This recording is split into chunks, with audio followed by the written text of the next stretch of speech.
Let's go. We're not gonna take. Okay, listen. Oh, you better take a moment. Take a moment. I cannot. And we know it's difficult. Stay here, okay? All right? It's under investigation. Oh my God. Listen, Heavenly Father. Yeah, she's gonna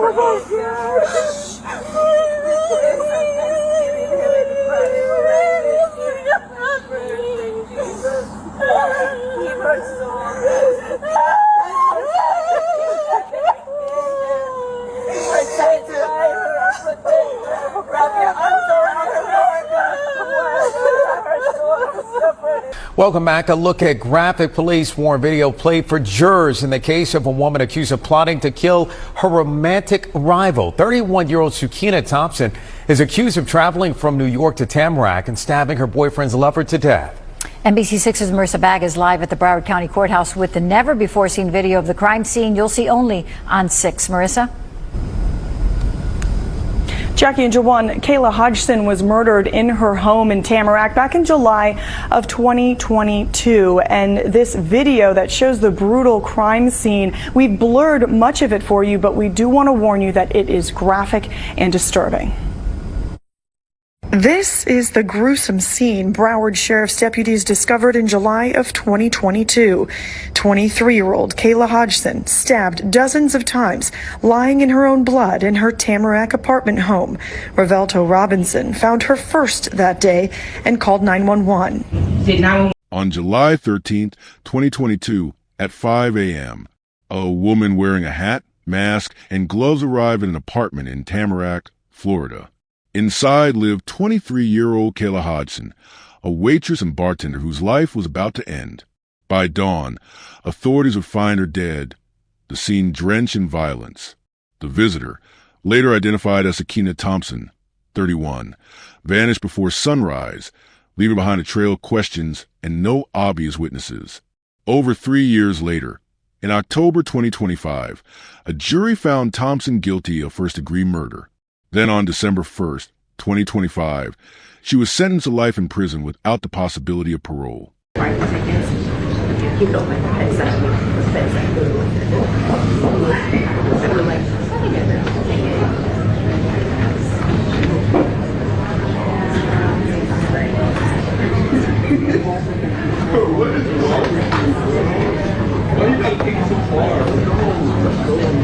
The events that unfolded between that early knock at the door and the final verdict remain shrouded, a morbid puzzle of jealousy, betrayal, and brutal violence. Stay with us as we unravel this shocking story and uncover the heartbreaking details of what led to this senseless loss. Before we begin, let us know in the comments, where are you watching from, and what are your thoughts as the story unfolds? Welcome to True Crime Tales, where we reveal the crimes that shock communities and the secrets hidden behind closed doors. These are real people, real events, real consequences. Hit subscribe and turn on notifications. You won't want to miss what's coming next. Now let's begin. Kayla Hodgson was 23 years old at the time of her death. Those closest to her described her as bright, outgoing, and supportive, with a personality that consistently uplifted the people around her. Friends refer to her as everybody's hype man, emphasizing her steady encouragement and her habit of motivating others during difficult moments. People who interacted with her regularly said she carried a positive presence and offered kind words without hesitation. She maintained close connections with friends and family, forming a community of individuals who relied on her energy and admired her ability to remain grounded. Kayla worked as both a waitress and bartender, positions that required active interaction with the public. Her work placed her in busy, social environments where she was well known by co-workers, regular customers, and acquaintances. Descriptions from witnesses later conveyed that she enjoyed her job and valued the routine it provided. She also had a wide social circle, kept up with numerous friends, and maintained personal ambitions that she discussed with those close to her. In the months leading up to the incident, she was reported to be focused on improving her life, managing work, maintaining friendships, and planning for future opportunities. Prior to the incident, Kayla lived in the Tamarac Village Apartments in Tamarac, Florida. The building was part of a residential community with consistent activity, neighbors familiar with one another, and frequent movement of residents and visitors.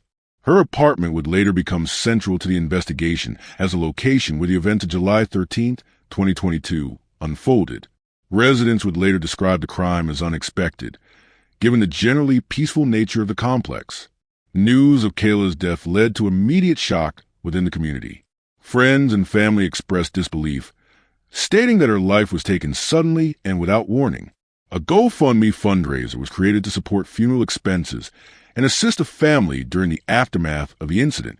Public statements from loved ones described Kayla as an amazing daughter and a friend to all, reinforcing her strong reputation and the broad impact she had on those who knew her. Sakiyna Thompson was 31 years old at the time of her conviction in 2025. Originally from Jamaica, she had lived in New York prior to the crime.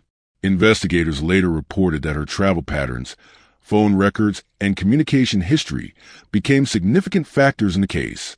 These details helped establish the timeline of her actions and contributed to the prosecution's argument about her intentions leading up to the incident. Prosecutors stated that Kayla had been romantically involved with Thompson's ex-boyfriend. This relationship formed the basis of what authorities identified as a jealousy-driven motive. According to investigators, tension had been escalating prior to crime. Kayla had reportedly blocked Thompson on social media platforms. Prosecutors argued that this digital disconnect heightened Thompson's reaction and contributed to her fixation. During the investigation, police revealed that Thompson had accessed her ex-partner's phone and examined it for evidence of his communication with Kayla. This behavior, according to the state, indicated a growing obsession linked to the eventual events. Detectives testified that Thompson had been monitoring Kayla online, observing her social activity, and attempting to track her digital footprint. Investigators also focused on Thompson's travel before the crime. According to prosecution statements, she purchased a one-way ticket from New York to Fort Lauderdale. The items she carried during her trip became central to the argument of premeditation. These items reportedly included a wig, a pair of sunglasses, gloves, a hat, a COVID-19 mask, a large knife, and a change of clothes. Each object was examined in court as part of the prosecution's claim that she had prepared for concealment and escape. Authorities further reported that Thompson used a fake Uber account to travel from the airport to Kayla's apartment complex. Prosecutors asserted that this step was intended to prevent the ride from being traced back to her real identity. Combined with the disguised materials in her travel method, investigators cited these elements collectively as evidence of planning. The state maintained that each decision demonstrated deliberate preparation and intent before the crime occurred. On the morning of July 13, 2022, at approximately 5 a.m., Sakiyna Thompson arrived at the Tamarac Village Apartments in Tamarac, Florida. According to court documents, Thompson had traveled from New York to Florida in the days leading up to the incident, reportedly with the intent to confront Kayla Hodgson regarding her relationship with Thompson's ex-boyfriend. Evidence presented by prosecutors described Thompson as wearing a disguise, including a hat, gloves, a face mask, and sunglasses in order to avoid identification. She is alleged to have used a rideshare service under a false account to reach Kayla's apartment, demonstrating planning and concealment of her movements. Upon arrival, Thompson allegedly went directly to Kayla's door without hesitation. Prosecutors stated that the confrontation began immediately, with Thompson confronting Kayla about her involvement with the ex-boyfriend. Investigators noted that the timing of her arrival, early morning hours, and the use of disguise indicated deliberate intent and premeditation rather than a spontaneous encounter. Surveillance and rideshare data later corroborated Thompson's presence at the apartment complex at the stated time. Once inside the apartment, the confrontation escalated. Court records and forensic evidence indicated that a violent struggle occurred, culminating in the fatal stabbing of Kayla Hodgson. Autopsy reports revealed that Kayla had suffered dozens of stab wounds, inflicted with sufficient force to cause immediate fatal trauma. The number, depth, and distribution of the wounds were key points highlighted by prosecutors to demonstrate intent and overkill. Forensic analysts examined the pattern of injuries and determined that the attack involved multiple strikes delivered in quick succession, suggesting sustained and deliberate action. The nature of the wounds indicated that the stabbing was not defensive in nature, Rather, it reflected a focused and repeated effort to inflict maximum harm. Investigators noted that the intensity of the attack, along with the choice of weapon and timing, reinforced the argument for premeditation. Statements from law enforcement and forensic experts presented during trial emphasized the contrast between defensive injuries and those inflicted in a targeted, aggressive attack, making the level of violence central to the prosecution's case. Authorities responded later that morning after a call reported an unresponsive individual at the apartment. Broward County deputies arrived on scene and found Kayla deceased inside her residence. The apartment was documented as a crime scene consistent with a violent confrontation. Investigators noted the location of the body, presence of blood, and disarray within the apartment, which matched the patterns expected in a stabbing incident of this magnitude. Items were scattered across the living space, including personal belongings, suggesting an altercation had occurred and was not immediately interrupted. The position of the victim, combined with forensic analysis, indicated she had been attacked at close range, and there were no signs of intervention between the time the attack began and when she was found deceased. Officers secured the scene and began processing the apartment for physical evidence, prioritizing the preservation of trace evidence, fingerprints, and any items that could link a suspect to crime.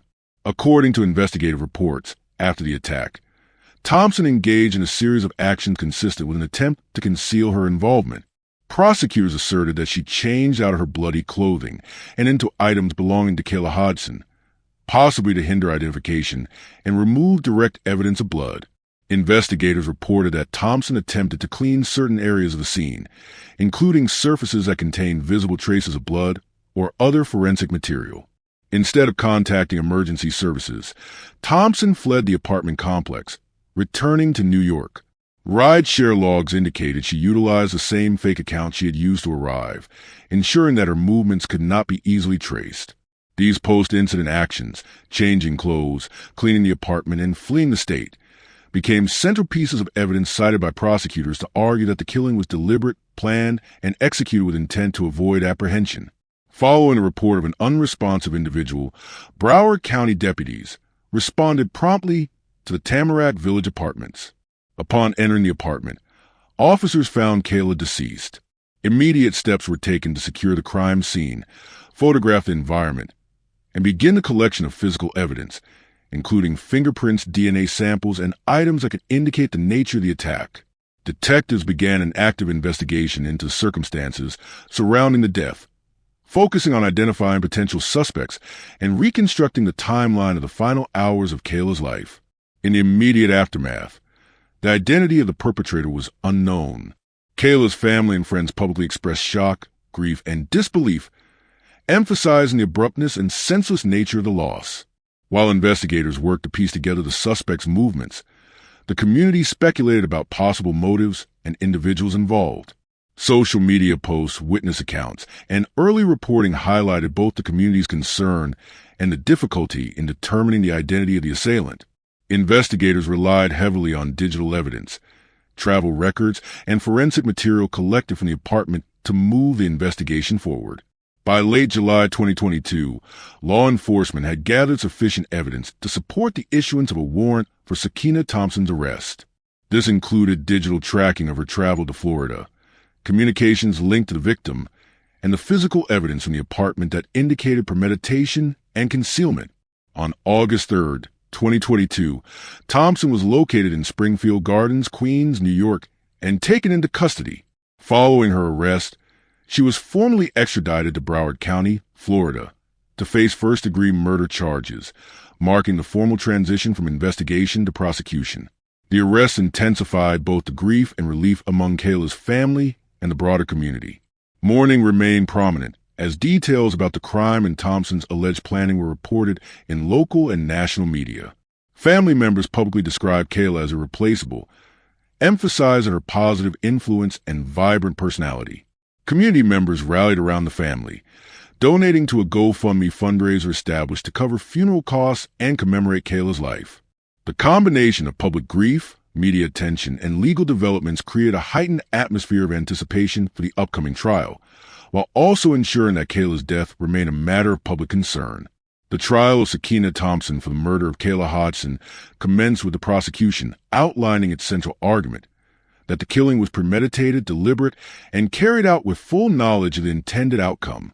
Prosecutors emphasized that the sequence of events leading up to the murder indicated careful planning, not a spontaneous act of violence.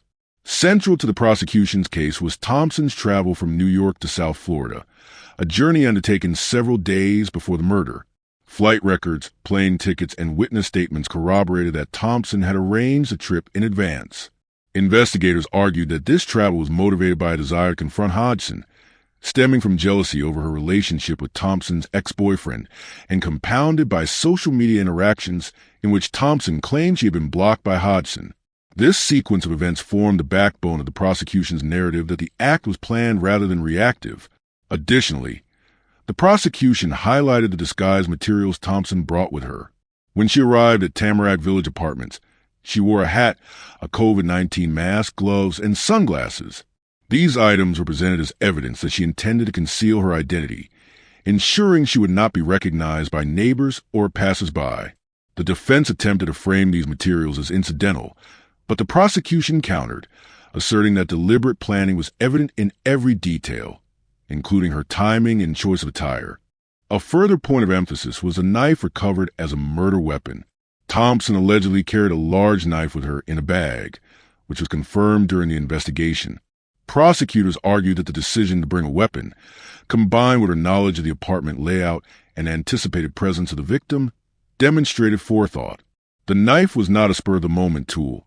Rather, it was a pre-selected instrument intended to cause maximum harm. The prosecution also focused on Thompson's use of a fake Uber account to reach Kayla's apartment. Investigators traced the ride from Fort Lauderdale-Hollywood International Airport to Tamarac Village Apartments and identified that the account used did not correspond to Thompson's personal Uber profile. This step was presented as a conscious effort to obscure her identity and movements, further reinforcing the argument that the crime was methodically planned. Finally, the timing of the murder itself was scrutinized. The confrontation occurred at approximately 5 a.m., a time when few residents were awake and fewer witnesses were likely to be present. Prosecutors argued that the early hour was chosen strategically to reduce the chance of detection and maximize control over the situation, again underscoring premeditation. The prosecution presented the motive as twofold: jealousy over the romantic relationship between Hodgson and Thompson's ex-boyfriend, and perceived disrespect via social media blocking. Investigators and prosecutors argued that these elements created a context in which Thompson's planning was motivated by emotion, but executed with calculated intent. The defense acknowledged that Thompson had caused Hodgson's death, but framed the act as self-defense.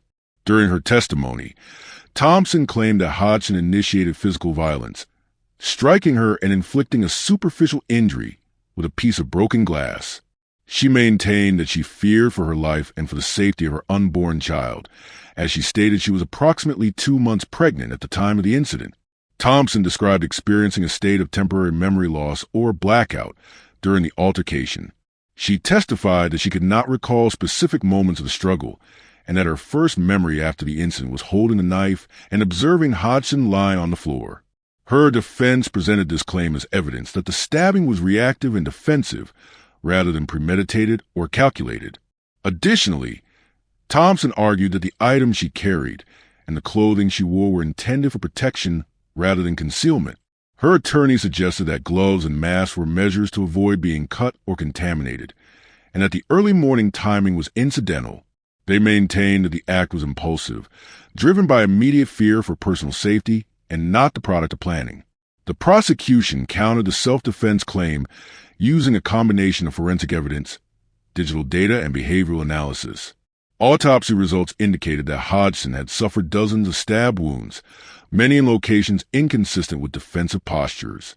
This level of injury, according to expert testimony, was classified as overkill, suggesting aggression beyond what would be necessary to neutralize an immediate threat. Forensic experts testified that the timing and method of entry, arriving at 5 a.m., disguised with multiple items intended to obscure her identity, contradicted the narrative of spontaneous self-defense. Surveillance footage corroborated her early arrival and careful approach to the apartment. indicating that she was aware of her surroundings and the planned sequence of events. Investigators also highlighted Thompson's actions following the killing, which included changing out bloodied clothing into items found in the victim's apartment, attempting to clean traces of blood, and fleeing the scene without contacting emergency services. These behaviors were presented as deliberate attempts to avoid detection and obstruct the investigation. According to the prosecution, such steps are inconsistent with panic-driven self-defense, which typically does not involve post-event manipulation of the crime scene. Additional testimony pointed to digital evidence suggesting premeditation. Thompson had searched social media accounts and reviewed communication logs in the days preceding the murder. The pattern of observation and preparation, combined with physical evidence, was argued to be incompatible with the defense's portrayal of a sudden defensive reaction. Closing arguments lasted approximately 4 hours, during which both sides summarized their evidence and interpretations. The prosecution reiterated that the travel arrangements, disguise, weapon, early morning timing, and post-crime behavior collectively demonstrated that the killing was planned. They argued that the alleged motive, jealousy, and resentment provided context but did not excuse the calculated execution of the act. The defense emphasized Thompson's claims of self-defense, blackout, and pregnancy, framing the murder as an impulsive response to an immediate threat. They argued that the circumstantial elements presented by the prosecution could not definitively prove premeditation beyond a reasonable doubt. After presentations, the jury deliberated for approximately 1 hour. The central question remained whether the killing was a premeditated act of murder or a reactionary self-defense situation. The jury returned a guilty verdict for a first-degree murder, indicating consensus that the evidence of planning and deliberate intent outweighed the defense's claims. On December 1, 2025, the court formally sentenced Sakiyna Thompson to life in prison without the possibility of parole. The presiding judge characterized the act as deliberate and intentional, noting that Thompson had tracked the victim, prepared in advance, and executed the act in a calculated manner. The sentence reflected the gravity of the crime and premeditation determined by the jury and corroborated by evidence. During the sentencing hearing, at least 10 family members and friends addressed the court. Many wore shirts emblazoned with the message "Justice for Kayla" alongside her photograph. Family members highlighted the loss of a young woman with a promising future and criticized Thompson for displaying no remorse throughout the trial. Statements from relatives focused on the discrepancy between the self-defense narrative and the evidence. One cousin explicitly questioned Thompson. "What gave you the right to come to her home and do this to her?" Another relative dismissed the blackout claim as implausible, describing it as inconsistent with the deliberate preparation and actions surrounding the crime. The impact statements underscored the long-term emotional and social consequences of the murder. While legal closure was achieved, the family emphasized that no verdict can replace a lost life or fully address the trauma caused by the event. The conviction and sentencing marked the conclusion of the legal process, but the broader repercussions remained evident. The case highlighted the intersection of jealousy, romantic rivalry, and violence. Media coverage, public discourse, and community responses emphasized the persistent risks faced by women in similar situations and the consequences of obsessive behavior. A notable aspect of the case was the role of digital interactions in escalating conflict. Prosecutors cited that Kayla's blocking of Thompson on social media acted as a catalyst, demonstrating how online behaviors can influence real-world violence. The case exemplifies how perceived slights in digital communication can lead to tangible, dangerous outcomes when combined with emotional instability. The murder illustrates a pattern wherein disputes over past or current romantic relationships can evolve into extreme and violent actions. The case demonstrates that perceived rivalry, even without ongoing direct conflict, can motivate individuals to engage in premeditated acts. Investigators noted that Thompson's surveillance of both social media and personal communications created a context of obsession that directly contributed to the timing and execution of the attack. Kayla Hodgson's death reflects broader social patterns of violence against women in intimate or jealousy-driven conflicts.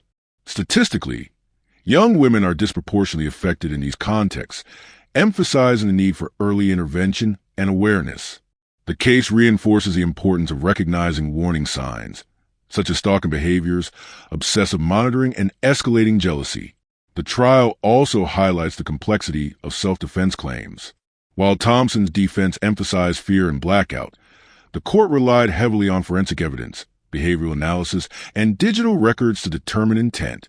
The case demonstrates how claims of self-defense can be challenged when pre-planning and deliberate actions are documented, emphasizing the critical role of evidence in distinguishing between reactive and premeditated behavior. The Kayla Hodgson case serves as a comprehensive example of premeditated homicide influenced by jealousy and obsession, amplified by digital interactions.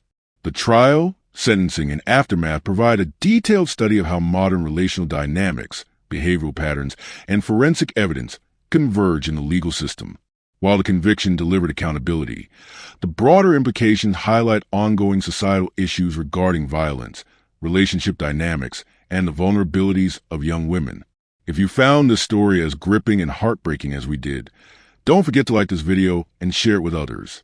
And if you want to hear more true crime stories that uncover the mysteries behind these tragic events, make sure to subscribe to our channel and turn on the notification bell. You won't want to miss our latest stories, updates, and discussions. Thank you for joining us on this journey to seek justice and explore the truth. Together, we can make a difference. Until next time, stay safe and stay aware.